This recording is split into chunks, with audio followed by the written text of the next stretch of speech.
tout est fini, vous partez à la recherche d'un autre bar ou alors d'une autre marotte, d'un autre bibelot, d'un autre gadget. Quand le salut est si près, juste derrière la porte, et qu'il ne vous reste plus qu'à dire oui à votre Créateur, alors vous pouvez venir à lui en Jésus-Christ. Aujourd'hui, c'est à Philadelphie, aux États-Unis, que retentit un message d'encouragement et d'espoir pour le monde. Ce message s'intitule « Mais on ne le reçut pas ». Nous vous présentons maintenant l'évangéliste Jimmy Swaggart.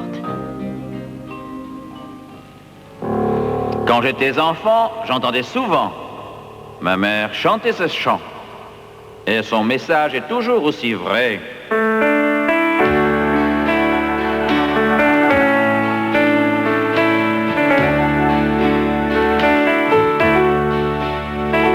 The Lord gave me beauty for ashes,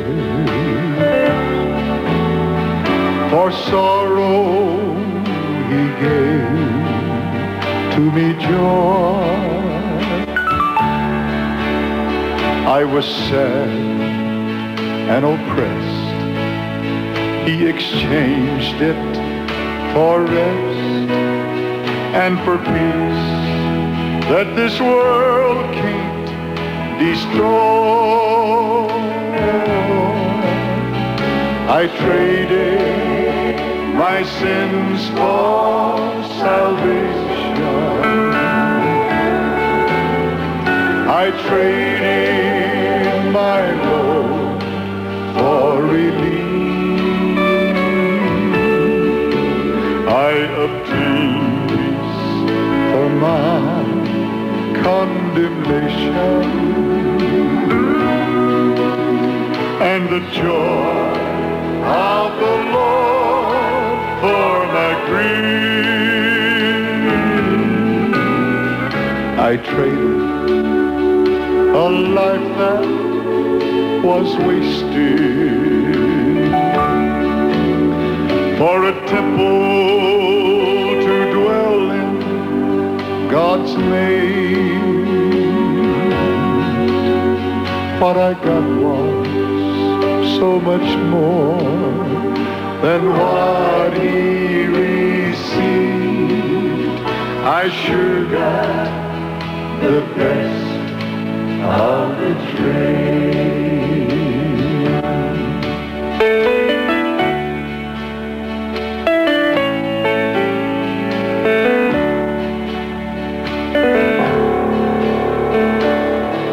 We were very poor. Had nothing worth having. Disappointments saddened my life. Oh, but now, since I've met Him, I'm as rich as can be. Since He traded with me, gave me a river of peace for my strife. I traded my sins for salvation. I traded my load for relief. I obtained peace for my condemnation and the joy of the Lord for my grief. I traded a life that was wasted for a temple to dwell in, God's name. What I got was so much more than what He received. I sure got the best of the trade. I sure got, oh, the best of the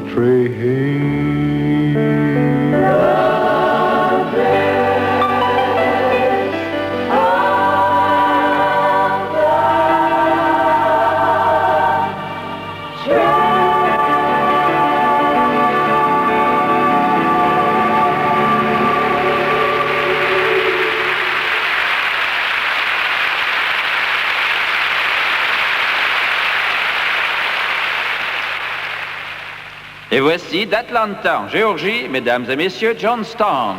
Son amour s'est emparé de moi.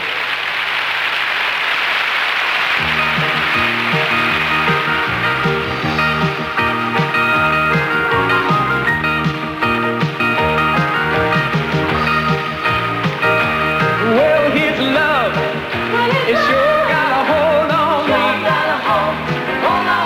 And his blood has washed away my sins and cast them into the deep blue sea. Oh, his love, it washed away my sins and bring you sweet victory. His love, sweet love, it got a hold on me.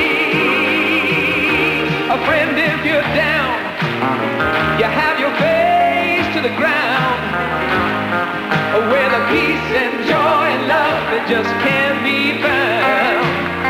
Call on the Lord up above, and he'll descend like a dove. That's when his love, sweet love, it get a hold on you. Yes, his love sure got a hold on me. And his blood had washed away my sins and cast them in the deep blue sea. Oh, his love will drive away all fear and bring you sweet victory. His love, sweet love, got a hold on me. Well, his love sure got a hold on me. And his blood washed away my sins and cast them in the deep blue sea. Oh, his love will drive away all fear and bring you sweet victory. His love, sweet love, it got a hold on me. Sing it with us. His love sure got a hold on me. Yeah. And his blood washed away my sins and cast them in the deep blue sea. Oh, his love will drive away all fear and bring you sweet victory. And his love, sweet love, got a hold on me. Yes, his love, it sure got a hold on me. And his blood, oh, it washed away my sins and cast them in the deep blue sea. Oh, his love will drive away all fear and bring you sweet victory. And his love, sweet love, it got a hold on me. Yes, it did. His love, sweet love, it got a hold on me. Yes, it did. His love, sweet love, oh, it got a hold on me. Hold on me.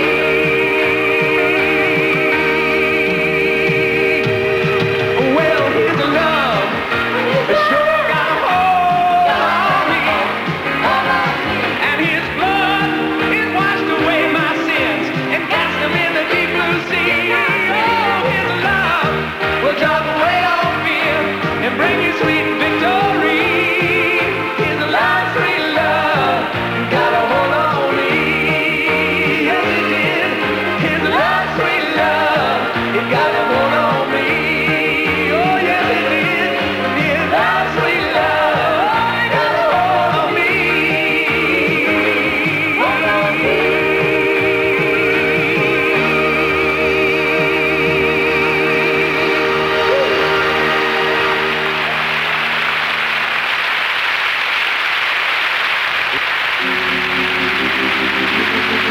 Nous écoutons l'évangéliste Jimmy Swaggart lire un texte de l'évangile de Luc et prêcher son message. Merci. Si vous avez votre Bible ce soir, ouvrez-la s'il vous plaît avec moi dans l'évangile de Saint Luc. Chapitre 9. Évangile de Saint Luc au chapitre 9.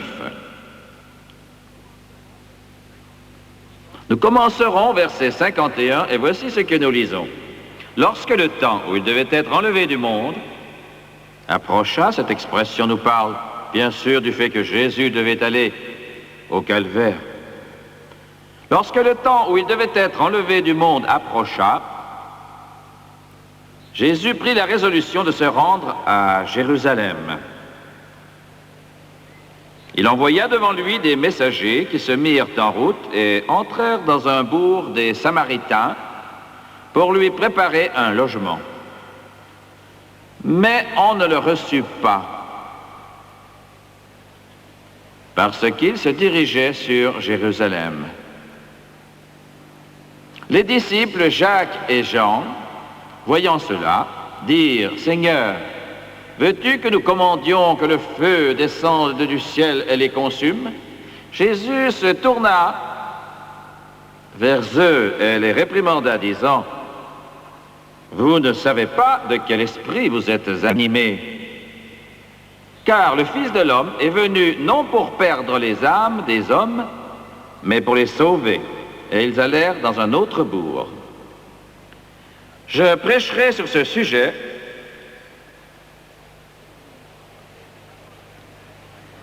tiré des paroles du verset 53, et on ne le reçut pas. En dépit de ce que le matérialisme affirme, l'homme est un être spirituel, créé à l'image de Dieu.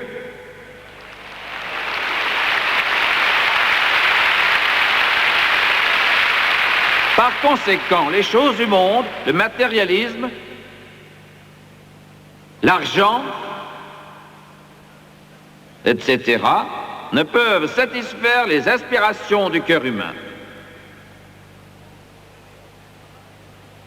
Vous pouvez nourrir votre estomac, vous pouvez nourrir votre esprit, mais si vous ne nourrissez pas votre âme, vous ne connaîtrez jamais d'épanouissement total ni de complète satisfaction.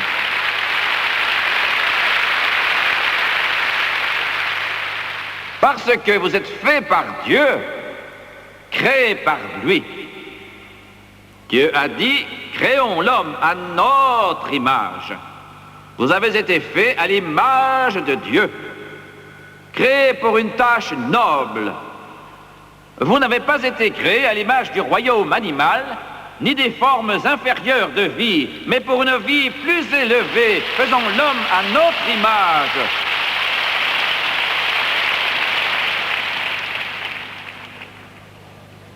Peu importe l'argent que vous pouvez gagner, peu importe la célébrité ou la popularité que vous ayez, peu importe que vous viviez dans le péché, à quelque degré que ce soit, vous ne trouverez pas ce que vous cherchez. Or, l'homme est en recherche.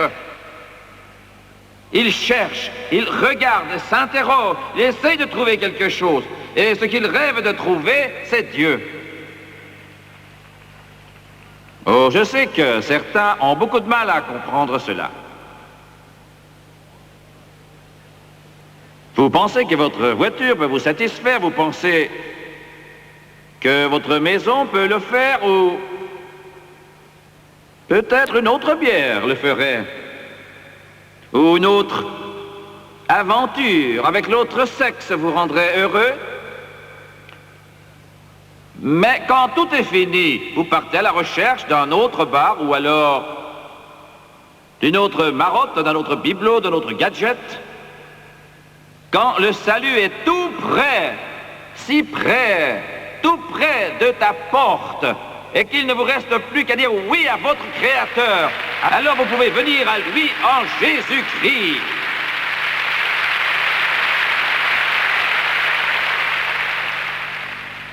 Je me trouvais à Saint-Louis il y a quelques années pour une réunion dans une église particulière. Juste avant la réunion qui avait lieu le soir, on est venu me voir pour me dire que l'un des artistes les plus connus de la ville de Saint-Louis était venu à la réunion. Ce n'était pas un chrétien. Il avait l'habitude de jouer dans les boîtes de nuit. Il était aveugle et s'est présenté à moi avant la réunion. Il m'a dit, j'ai entendu vos disques et j'ai décidé de venir vous écouter. J'étais très heureux de le voir. Dieu nous a vraiment bénis ce soir-là et j'avais un fardeau pour lui, peut-être, parce qu'il était musicien et que je pense parfois que Dieu m'a donné aussi un peu de talent pour la musique. Peut-être. Je ressentais quelque chose pour lui, peut-être. Était-ce parce qu'il était aveugle, handicapé, je ne sais, mais j'avais un fardeau pour lui. Et Dieu a agi ce soir-là. L'Esprit s'est manifesté de manière puissante dans ce lieu. Et quand j'ai quitté l'estrade pour descendre dans l'allée, il était assis vers le 5e ou le 6e rang. De plus, il était au centre du rang et j'ai dû passer devant des gens pour arriver jusqu'à lui. Étant aveugle, il n'a pas su que je venais le voir, mais quand j'ai posé la main sur son épaule, il a semblé me reconnaître. Je l'ai appelé par son nom, j'ai dit, « Dieu m'a envoyé vers vous. Jésus-Christ est à l'œuvre dans votre cœur. Dieu veut vous sauver. » J'ai ajouté quelques mots. Je le revois encore ce soir. Il se tenait la tête baissée, il était très respectueux, il parlait doucement. Mais quand il s'est tourné vers moi, bien que ses yeux n'aient rien vu, il m'a dit, « Frère Swaggart, je ne crois pas en votre Dieu. Je ne crois pas qu'il existe. Je ne crois pas que la Bible soit la parole de Dieu. Je ne crois pas que Jésus-Christ soit le Fils de Dieu. » Je me suis trouvé alors comme interloqué et pendant un instant, je suis resté bouche bée. Je ne m'attendais pas à une telle réponse. Je savais que Dieu m'avait envoyé, mais le voilà qui répond et dit, « Je ne crois même pas que Dieu existe. Je ne crois même pas que la Bible soit la parole de Dieu. Je n'y crois pas. » Quelle condition terrible! Ne croire en rien du tout. Vous ne vivez que pour voir défiler les jours et les heures, mais au fond du cœur, quelque chose dit, il y a autre chose quand même. Il y a autre chose que la vie qui passe, autre chose que la vie présente. Dieu a donné à l'homme la pensée de l'éternité.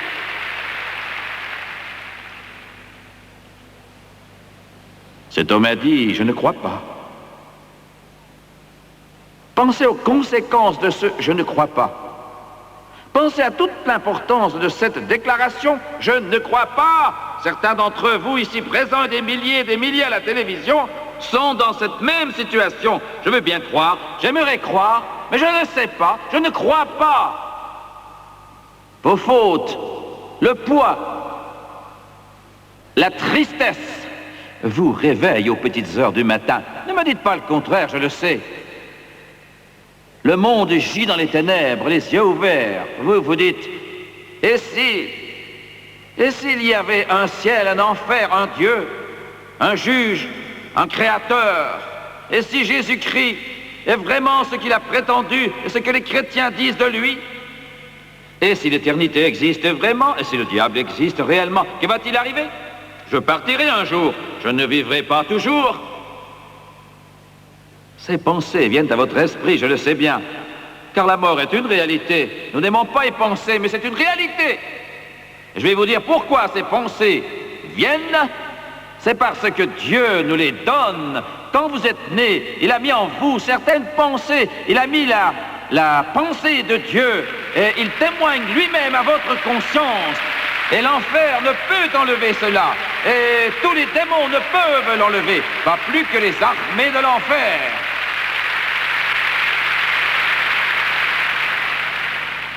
Il a dit, je ne crois pas. Alors j'ai hésité un instant, j'ai prié. Je savais que cette âme pouvait se perdre. J'ai dit, oh Dieu, dis-moi, que dois-je lui dire? Que diriez-vous à un tel homme qui affirme, je ne crois pas à cela, car tout ce que vous dites alors est en vain? Et que dire à un homme qui affirme qu'il n'y a pas de ciel, pas d'enfer, pas de Dieu? Presque tout ce que vous dites est inutile, sans valeur, sans but. J'ai dit, oh Dieu, que dois-je lui dire? Car je pleurais pour lui, et je savais que l'esprit le travaillait. Je le savais. Et Dieu a parlé à mon cœur, et j'ai dit, J'ai dit, mais au fond, si vous avez raison et que j'ai tort, quand nous mourrons, nous irons au même endroit, quel qu'il soit. S'il n'y a pas de Dieu, de ciel, d'enfer, de Christ, ni de Bible, nous retournerons à la poussière, et c'est tout. Mais si j'ai raison et que vous avez tort, alors j'irai au ciel et vous en enfer.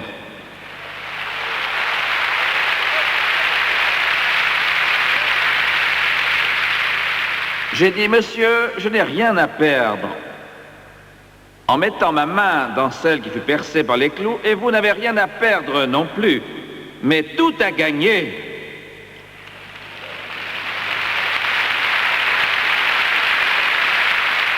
Il s'est tourné vers moi, a pris ma main, les yeux remplis de larmes et les lèvres tremblantes.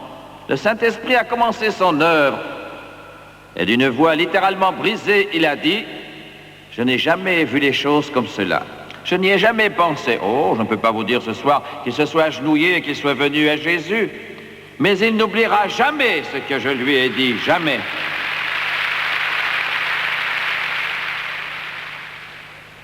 Jésus est en marche vers Jérusalem. Mais ce ne sera pas un voyage agréable. Ce sera au contraire un voyage qui est empreint d'un fardeau immense. Chaque étape sera marquée par le sceau de l'éternité. Chaque mètre qui rapproche Jésus de Jérusalem est franchi avec angoisse. Il a envoyé ses disciples, 2 d'entre eux. Ils devaient passer par la Samarie. Et il les a envoyés dans un certain village en disant, je veux que vous vous rendiez là-bas, que vous y fassiez des préparatifs pour que nous puissions y séjourner quelque temps. Pensez à cet honneur, pensez à ce privilège, cette gloire, cette prérogative. Dieu va visiter votre village. Tous les malades vont être guéris, les vies vont être changées, les morts vont ressusciter et le salut va être proclamé. Les Samaritains, qui étaient ces gens? Écoutez bien ceci. La race humaine a ses problèmes, avec ses préjugés. Nous ne comprenons pas toujours ce qui engendre les différents conflits raciaux, mais ils existent encore. Chaque fois que vous voyez quelqu'un et que vous le méprisiez à cause de la couleur de sa peau, ou à cause de sa manière de parler, ou à cause du pays où il est né, à cause de son origine, vous commettez une injustice. Vous m'entendez?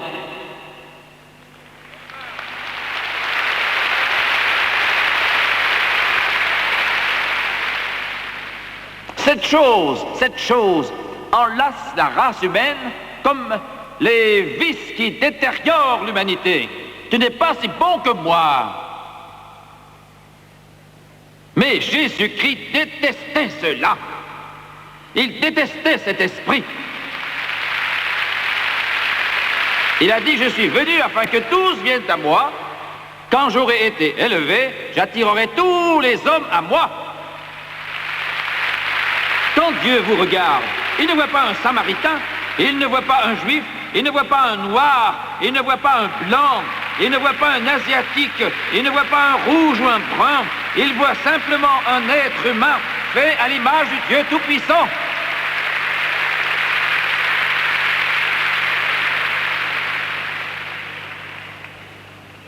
Et c'est la raison pour laquelle les médias rient et se moquent de moi et me traitent de voleur, de trompeur et de charlatan. Ils ne peuvent croire que nous, les chrétiens, nous aimons et aidons ces petits garçons et petites filles qui meurent de faim en Afrique.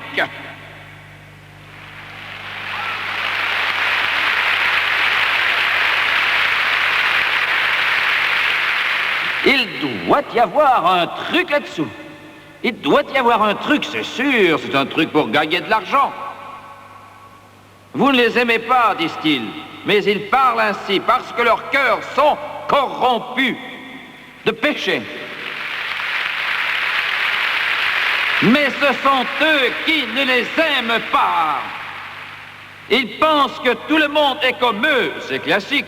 Monsieur, vous ne comprenez rien à l'amour de Dieu. L'amour de Dieu traverse les océans.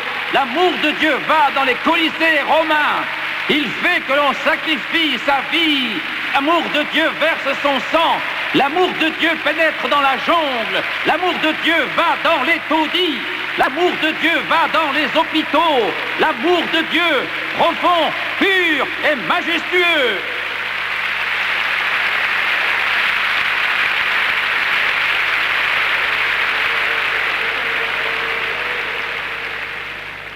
C'est cela, l'esprit de Jésus-Christ, qui est venu du ciel pour vivre parmi les rebuts de l'humanité perdue et malheureuse.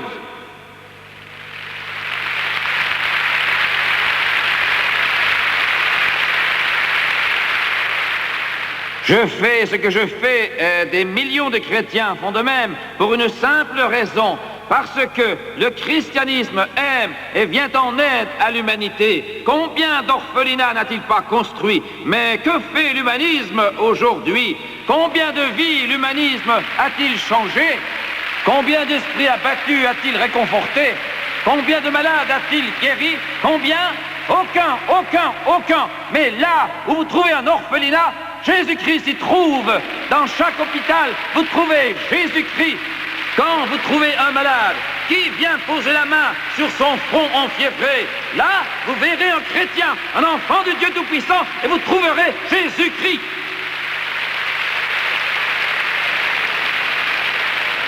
Avec Jésus-Christ, il n'y a pas de conflit racial.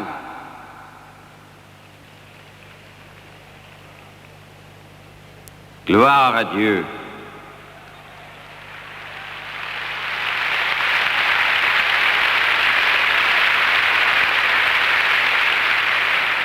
Dans un pays, dans le plus grand camp où sont entassés des centaines de gens qui meurent de faim, de malnutrition tous les jours, j'ai tenu dans mes bras de petits-enfants, tout en sachant qu'ils allaient bientôt mourir.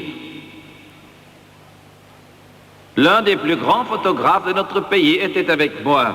Il travaille pour un hebdomadaire bien connu et pour plusieurs grands journaux américains. Il a aidé un petit garçon dont les jambes ressemblaient à des cure-dents. Il a reçu sa petite portion quotidienne de céréales qui lui était plus précieuse que l'or. Et il essayait de la porter, mais son petit corps était si faible qu'il ne pouvait marcher. Il a trébuché et a fait tomber ses céréales. Et mon ami a posé sa caméra pour s'agenouiller par terre et aider l'enfant à ramasser grain par grain sa subsistance et à l'emporter. Le petit garçon, aussi malheureux et affamé qu'il était, de plus, il ne comprenait pas la langue de mon ami. Et Tom, lui, ne comprenait pas la langue de l'enfant. Donc, ce petit garçon ne comprenait pas l'anglais, mais à cause de cet homme blanc qui portait un équipement étrange dans ses mains et qui s'est baissé pour l'aider à recueillir ses céréales, l'enfant a voulu lui faire un don et il a plongé la main et a pris une poignée de céréales plus précieuse que l'or. Il l'a donnée à Tom. Et j'ai demandé à Tom, « Et qu'as-tu fait ?» Il a dit, « Frère Swagard, j'étais si touché que je ne pus rien faire. » Ce monde sait répondre à l'amour.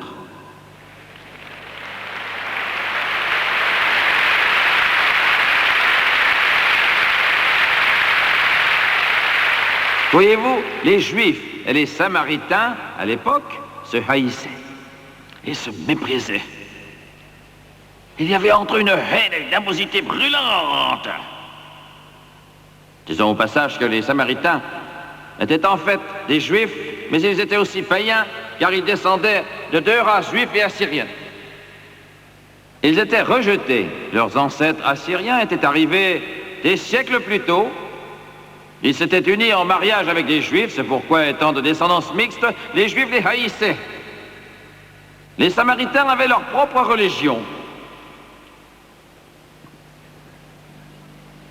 Et cette animosité qui régnait, Jésus ne pouvait l'accepter.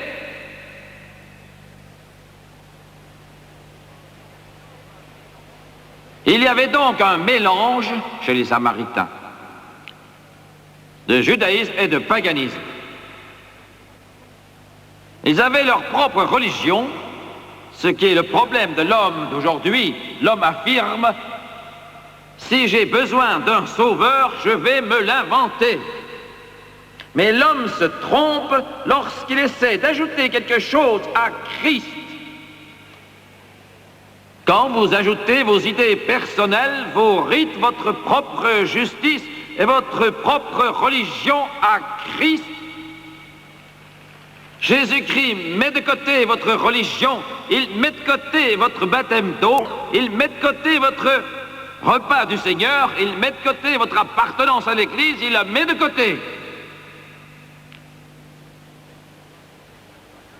Qu'est-ce que vous racontez, frère Swaggart? Je dis simplement que Dieu n'a pas besoin de votre Église pour sauver votre âme.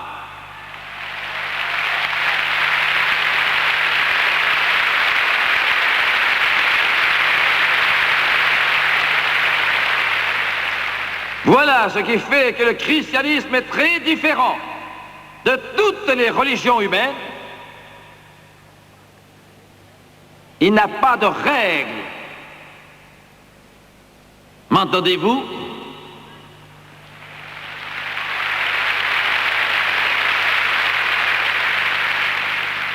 Jésus n'avait pas de règles. Vous dites, frère Swaggart, je ne comprends pas, mon Église a des règles. Elle, oui, mais Jésus, non. Mon pasteur a des règles. Lui, oui, mais Jésus, non. On l'a cloué à la croix et il est mort sur le mont Golgotha. Il y a 2000 ans, on a cloué aussi toutes les règles.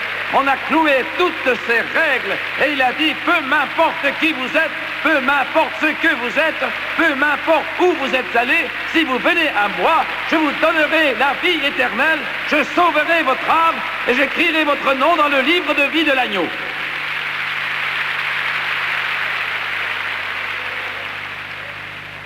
Jésus, Jésus, Jésus. Je vous donne Jésus.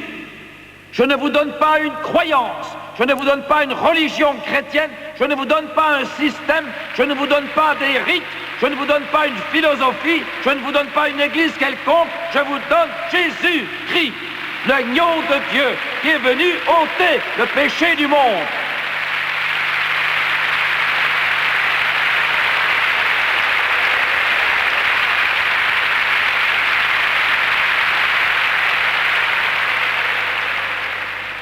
Mais si vous ajoutez à Christ tous vos rites et vos règles, vous mêlez le paganisme au christianisme.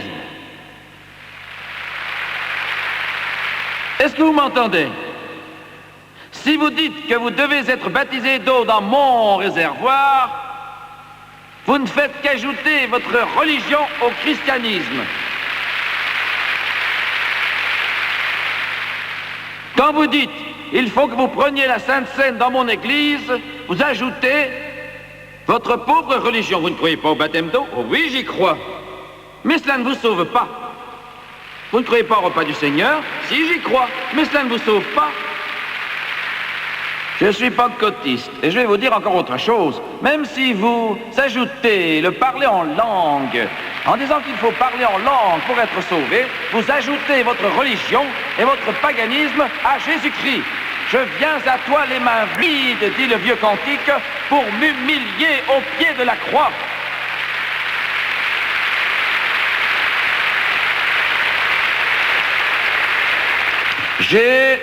J'ai vu des hommes être sauvés alors qu'ils étaient ivres. Je suis sérieux. Ils étaient si ivres qu'ils sentaient l'alcool à distance.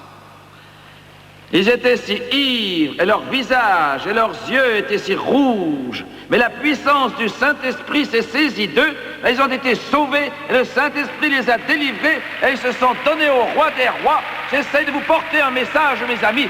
J'essaie de te porter un message, Église. Si vous êtes le drogué le plus perdu, si vous êtes le plus gros trafiquant du monde, mais que vous veniez à Jésus-Christ le Rédempteur, il sauvera votre âme, il brisera tous vos liens, il rompra tous vos chaînes, il vous libérera, il vous donnera la vie abondante, il écrira votre nom au ciel, il vous prendra dans ses bras.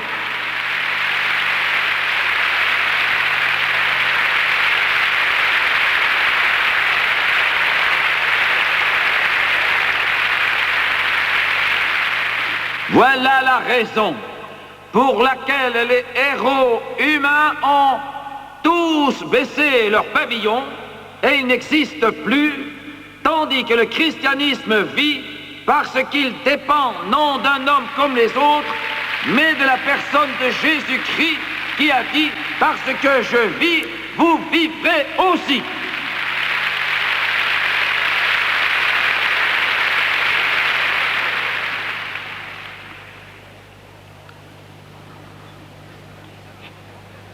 Les Samaritains avaient des problèmes avec Jésus-Christ parce qu'ils ne voulaient pas renoncer à leur paganisme.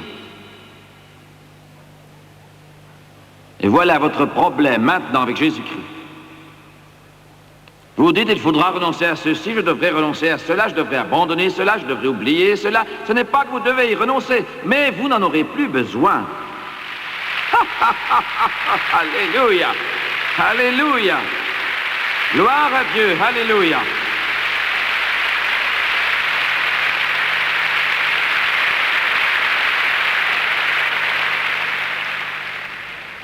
Ensuite, la Samaritaine a dit, Moïse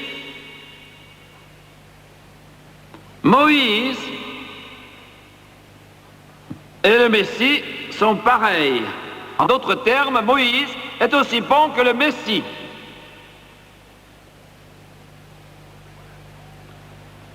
Voilà le problème aujourd'hui. J'ai participé à une émission de télévision et le présentateur était un homme très aimable, je tiens à le préciser. Mais il a dit la même chose que le reste du monde. Croyez-vous vraiment, pensez-vous vraiment que tous les habitants de la terre, et il a cité des noms connus que je tairai, s'ils ne croient pas que Jésus soit le Fils de Dieu tout en menant une vie honnête et en croyant en Dieu, voulez-vous dire qu'aucun d'entre eux n'ira au ciel, qu'aucun ne sera sauvé? Voyez-vous, voilà le problème de l'homme. C'est pourtant, la réponse est simple. L'homme ne l'aime pas. Voyez-vous, je reçois des lettres de tout le monde.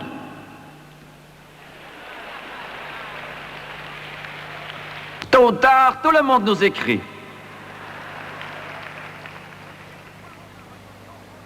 Je ne critique pas votre religion. Pour être franc et honnête avec vous, votre religion est bonne. Elle est bonne. En fait, vous ne pouvez pas l'améliorer. Et ça ne fait rien d'ailleurs. Je suis sérieux.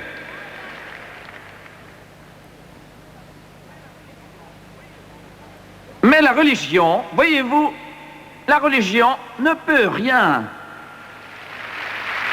Elle ne peut rien.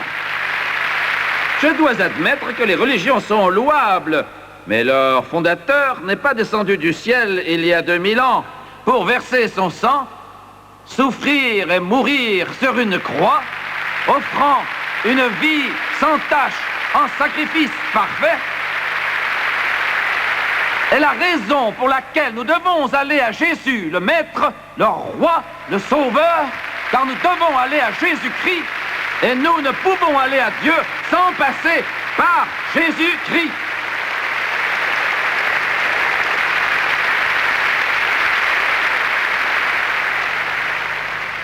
La raison est simple, c'est que c'est lui qui a payé le prix. C'est lui le patron, et il est Dieu. Il est Dieu. Est-ce que vous comprenez cela? Il n'a pas besoin de votre aide. Il ne lutte pas pour gagner sa vie. Il n'a pas besoin de traitement, ni de cure. Il n'est pas à la rue.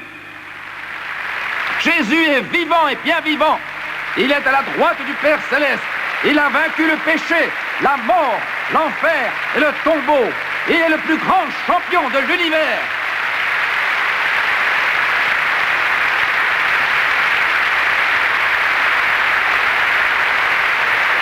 Je vous parle de Dieu. Je vous parle de Jéhovah. Je vous parle de Jéhovah Jireh. Je vous parle de Jéhovah Adonai.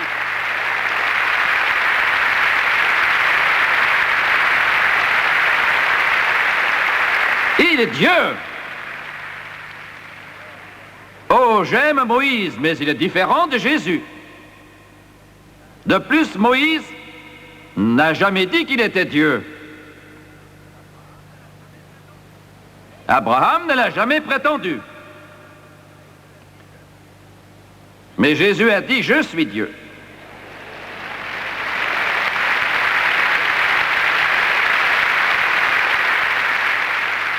L'Ancien Testament contient 300 prophéties relatives à la venue du Messie. 300. 300 qui prédisent sa naissance, qui disent comment il devait naître, comment il mourrait, et comment il serait rejeté, et comment il devrait être vendu, pour quelle somme d'argent il serait livré aux Juifs. 40 de ces prophéties n'ont pu être recopiées. Non, ce n'est pas cela. 40 de ces 300 prophéties n'ont pas pu être truquées. Impossible. Je veux dire qu'il n'existe plus de preuves de la divinité de Jésus venu sur terre pour accomplir les prophéties qu'il n'y en existe pour quelque autre personne. Il était Dieu.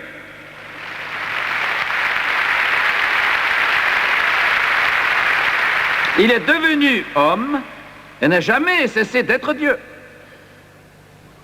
Il est encore homme aujourd'hui, mais il est toujours Dieu. Permettez-moi de vous montrer juste une chose. Permettez-moi de vous montrer une chose qu'il a faite. Vous pouvez d'ailleurs la lire dans votre Bible au chapitre 11 de Jean. Et quand vous la lirez, vous en serez complètement abasourdi. Chaque fois que je la lis, je reste muet et émerveillé. Je pleure de joie et j'admire cette scène d'une auguste grandeur. Jésus se trouve à 15 kilomètres de Béthanie et un messager vient lui annoncer que Lazare qu'il aime est mort. Lazare est mort. L'un des disciples dit, retournons là-bas et mourrons avec lui. Ce n'était pas une remarque sarcastique. Il disait, si tu vas là-bas, les Juifs te tueront parce qu'ils cherchent à te tuer. Mais il ne comprenait pas, il ne saisissait pas qu'il ne pouvait mourir avant d'accepter lui-même de donner sa vie. Ce n'est pas Rome qui l'a mis à mort, ce ne sont pas les Juifs qui l'ont mis à mort. Il a donné sa vie de plein gré. Personne ne m'ôte la vie, a-t-il dit. Je mourrai quand je le déciderai, comme je le voudrai, car je donnerai ma vie. Il a dit un autre jour, détruisez ce temple et en 3 jours, je le relèverai.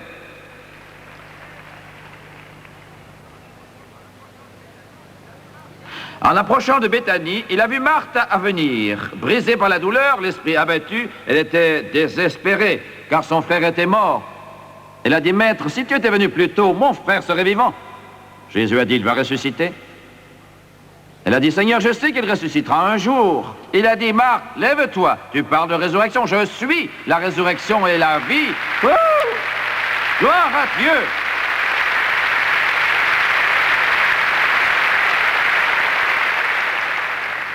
Et il a dit à Marthe, va chercher Marie. Elle était restée à l'intérieur, effondrée elle aussi. Va chercher Marie, amène-la ici. Oh, la nouvelle s'est vite répandue. En quelques minutes plus tard, des centaines de gens étaient là. Jésus était là. J'aimerais que nous fassions le voyage avec lui un instant. C'est poignant, c'est grand, c'est un événement qui ne peut que bouleverser le cœur humain. Parce qu'aucune puissance n'est comparable. Il s'avance vers le tombeau. Marthe et Marie sont avec lui. Les disciples suivent derrière. Les autres regardent de loin. Il dit, retirez la pierre.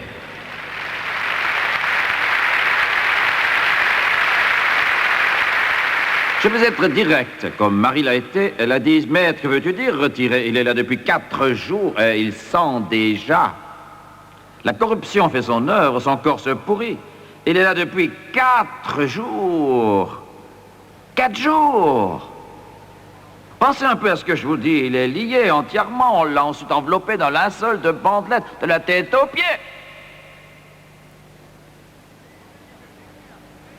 Et la Bible dit que Jésus a frémi. Et quand vous le lisez en grec, vous comprenez qu'il ne s'agit pas d'un simple frémissement, mais d'une véritable colère qui grondait en lui. Colère. Quand j'ai lu cela l'autre jour, cela m'a frappé. Je me suis dit, mais pourquoi était-il en colère? Il était en colère contre le diable. Il était en colère après le péché qui vole, tue et détruit. Il était en colère après la mort, après la mort. Frère, je ne veux pas que Jésus soit fâché avec moi. Fâché contre la mort. Il a pleuré. Et il a prié. Il a dit, Père, je ne prie pas parce que je doute de ce que tu m'entends. Je prie plutôt à cause d'eux. Pierre se tenait derrière lui. Jacques et Jean. Thomas. On entendait une bouche voler. La Bible dit, alors d'une voix forte, il a crié devant ce vieux tombeau dont la pierre immense avait été roulée, lâchant sa proie dans une colère folle que rien n'arrête, écrasant la mort sous ses pieds. Jésus a dit, Lazare! Gloire à Dieu! Alléluia! Gloire! Gloire! Gloire! Quelqu'un a dit, s'il n'avait pas dit Lazare, tous les morts seraient sortis par la puissance du Dieu Tout-Puissant.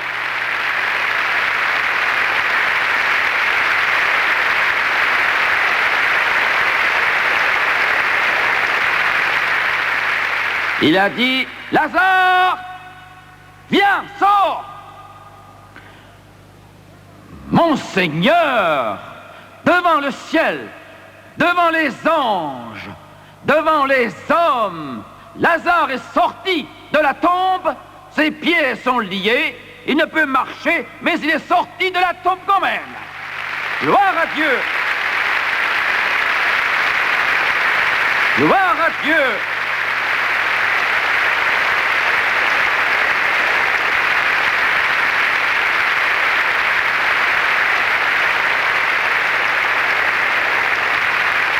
Mes frères, quand un jour la trompette du Tout-Puissant sonnera, comme la Bible le dit, les morts en Christ ressusciteront d'abord, puis nous qui serons restés sur terre, nous serons enlevés ensemble avec lui sur les nuées à la rencontre du Seigneur et nous vivrons toujours avec lui.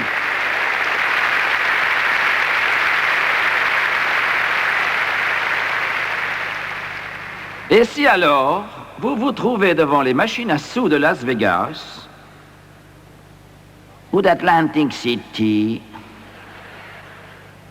et que vous jetiez le dé en disant « Oh, c'est fabuleux !»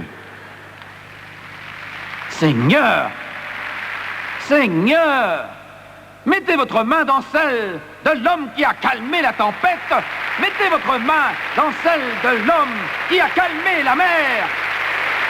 Gloire à Dieu, gloire à Dieu. Je ne vous parle pas d'une religion morte. Je ne vous parle pas d'une religion morte. Je ne vous parle pas d'un temple froid. Je vous parle d'un Seigneur vivant, d'un Christ vivant, assis à la droite de son Père. Il est vivant, il est vivant, il est vivant.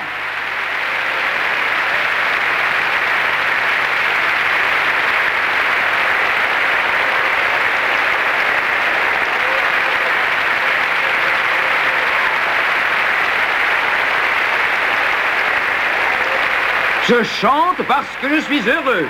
Je chante parce que je suis libre. Il prend soin des oiseaux. Il veille sur moi.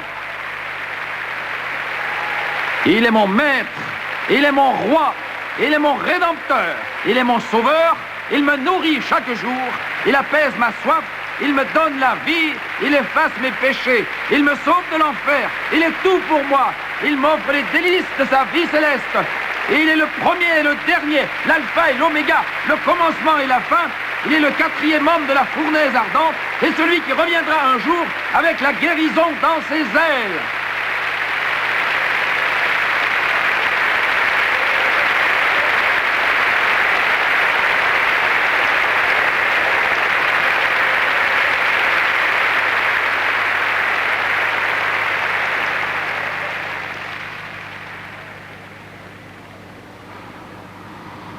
Vous qui me regardez à la télévision, vous dites, vous êtes trop sentimental. Vous jouez sur les émotions. Vous êtes un fanatique, Jimmy Swaggart. Alors, je vais vous dire une chose. Vous avez raison. Vous voyez bien un authentique, 100% garanti, pure laine vierge, 100% fanatique pour Jésus-Christ.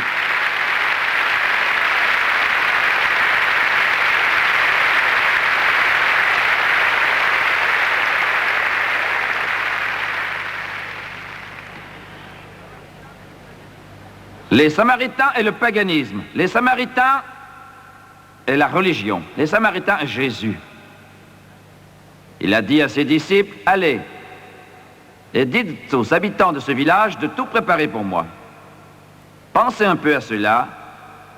Les mamans qui avaient des bébés, qui étaient malades ou étaient nés avec des malformations diverses, qui les empêchaient de marcher, les rendaient paralysés pour le restant de leurs jours. Si elles avaient laissé venir Jésus, il les aurait guéris. Et ces enfants auraient été saints pour toute leur vie. Ceux qui étaient lépreux auraient été purifiés. Ceux qui souffraient auraient été délivrés. Ceux qui étaient seuls auraient trouvé un ami plus fidèle qu'un frère. Mais ils ont dit, nous n'en voulons pas. Il peut faire de même dans votre vie.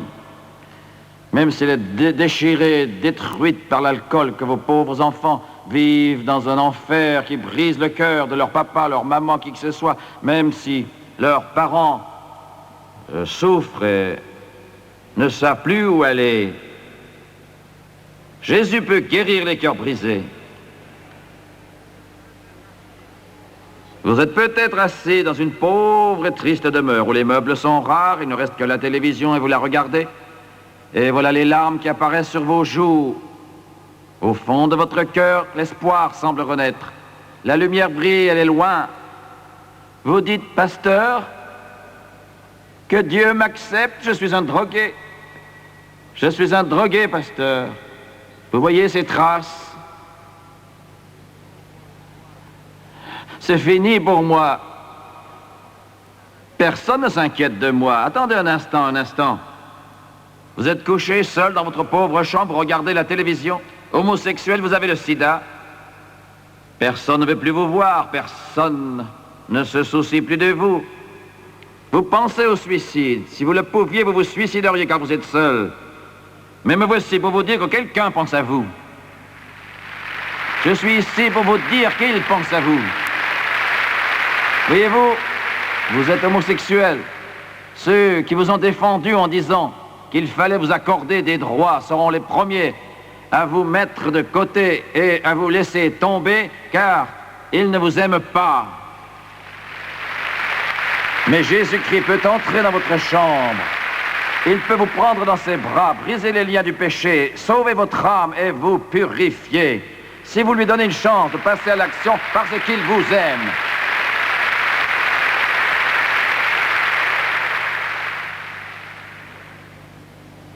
J'étais à New York l'autre jour.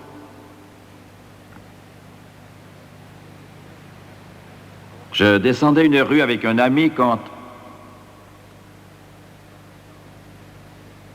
un homme qui était très bien habillé est sorti en courant d'un magasin.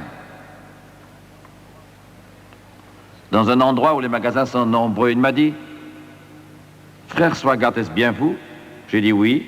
Il avait l'air aimable et très courtois. Il a dit « Je ne manque jamais votre émission ». Je me suis tourné vers lui et j'ai dit, « Jeune homme, est-ce que tu vis pour Jésus comme Dieu te demande de le faire? Il n'y a pas une ville au monde qui ressemble à New York. Les gens courent tous, il y a la foule, la circulation est sans cesse de l'énergie, de l'activité. Et là, en pleine rue du centre-ville, il a détourné son visage et ses lèvres ont commencé à trembler. Les larmes ont jailli de ses yeux. Tout a été rapide. Il n'y avait pas d'église, pas de vitraux splendides, pas de musique, ni de chorale, pas d'organiste non plus. Cependant, dans cette rue de New York, le Saint-Esprit a agi et le grand shérif du ciel a montré sa feuille. Il a dit, « Je te cherche. »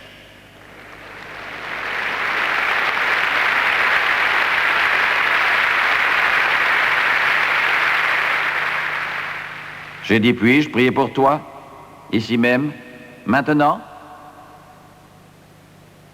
Il a dit oui.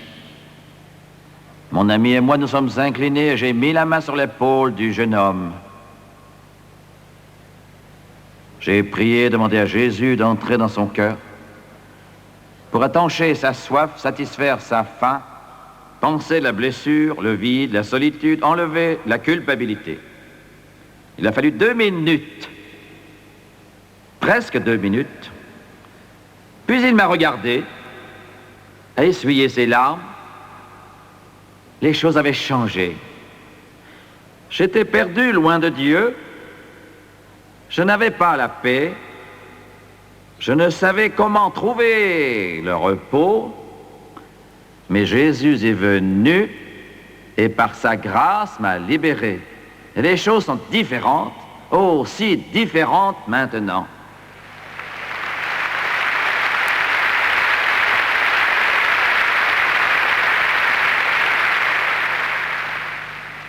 Recueillons-nous un instant, s'il vous plaît, Père. Créateur du ciel et de la terre, toi qui donnes la vie éternelle. Je te remercie du miracle que tu as accompli. Je te remercie de ce que tu entres dans le cœur de ceux qui te le demandent. Je te demande d'envoyer la puissance du Saint-Esprit dans cette salle ce soir. Je prie que le vent de l'Esprit souffle sur ce pays et sur ce monde, sur chaque continent et chaque pays. Touche les cœurs, ramène-les à toi.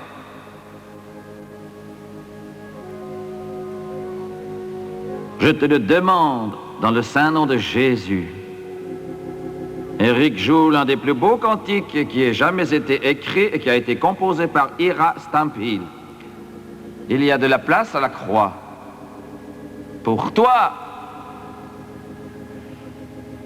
Combien de personnes ici ce soir, au sein de cette foule, vont lever la main en disant « Jimmy Swaggart, je ne suis pas en règle. Je ne connais pas Jésus comme mon sauveur. Voulez-vous prier pour moi? Levez la main, s'il vous plaît, juste un instant. Gardez la main levée un court instant. Dans tout l'auditoire, des mains se lèvent. Merci. Et vous, par la télévision, vous êtes des millions. Qui que vous soyez, chez vous, dans votre chambre, votre salle à manger, dans cette humble demeure où vous habitez, selon les cas, à l'hôtel ou à votre lieu de travail, il parle à votre cœur aujourd'hui, car il vous aime. Peu importe où vous êtes ou qui vous êtes, il vous aime. Maintenant, je vais vous demander une chose. Là où vous êtes, en tout lieu, tandis que vous regardez cette émission, je vous demande de lever la main. Pas pour moi, mais pour Jésus. Pour lui montrer que vous savez que vous avez besoin de prière. Je vais vous inviter tous maintenant à vous lever dans toute la salle.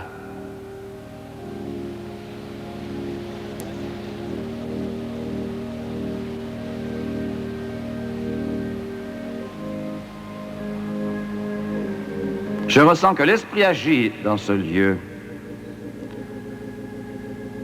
Le Saint-Esprit de Dieu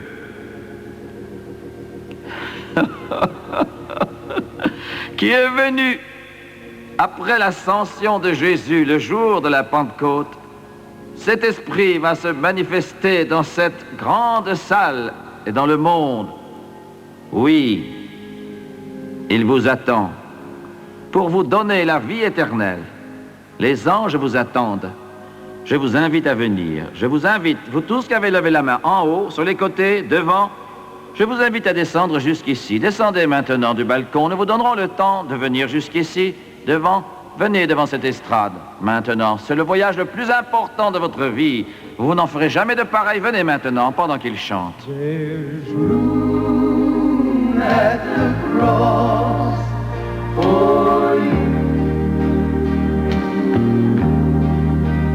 Yes, there's room at the cross for you. Oh, millions have come. There's still room for one. Yes, there's room at the cross for you. Oh, la croix sur laquelle Jésus est mort. The cross upon which Jesus died is a shelter. Elle est un abri. Tous peuvent y venir.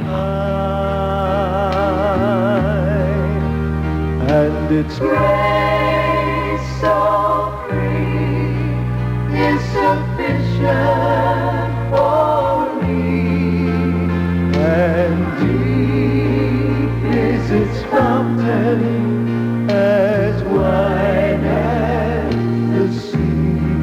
Chantez-le. There's room at the cross for you. Yes, there's room at the cross for you. Though millions have come, there's still room for one. Yes, there's room at the cross for you. Je vous demande de me regarder un instant. Et vous aussi, chers téléspectateurs, regardez-moi juste un instant. Sa parole dit, sans argent, sans rien payer, venez. Il a fermé le grand livre de l'Apocalypse et le canon des Écritures, message de Dieu à l'homme. Il a dit, quiconque veut venir et boire de l'eau de la vie peut venir. Écoutez-moi, vous n'êtes pas ici par hasard. Vous ne regardez pas cette émission par hasard. Dieu a tout organisé. Dieu vous a appelé pour cette réunion, cette émission.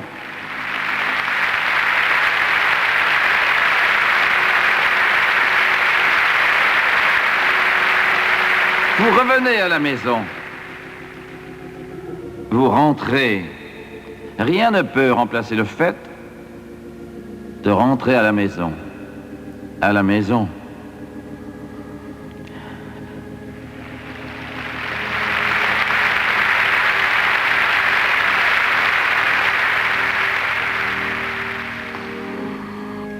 Dieu m'a dit de vous dire que quand il vous verra venir, à lui, il viendra en courant à votre rencontre. Il court vers vous parce qu'il vous aime. Nous n'avons pas à gaspiller notre temps pour autant. J'aimerais ouvrir la porte, car il veut vous rencontrer ce soir pour vous accueillir chez lui. Nous allons maintenant nous recueillir un instant. Je vous invite à prier avec moi, à répéter mes paroles et à les croire de tout votre cœur. Croyez simplement. Croyez ces mots de tout votre cœur. Et vous aussi par la télévision, croyez-le. Prions maintenant. Ô Dieu des cieux, je rentre à la maison. J'ai erré loin de toi. Je suis perdu. Mais je vois la lumière et je rentre à la maison. Je te demande de me pardonner, de me laver par ton sang de toute iniquité, selon ta sainte parole, qui ne peut mentir. De ma bouche, je confesse le Seigneur Jésus. Dans mon cœur, au plus profond de moi, je crois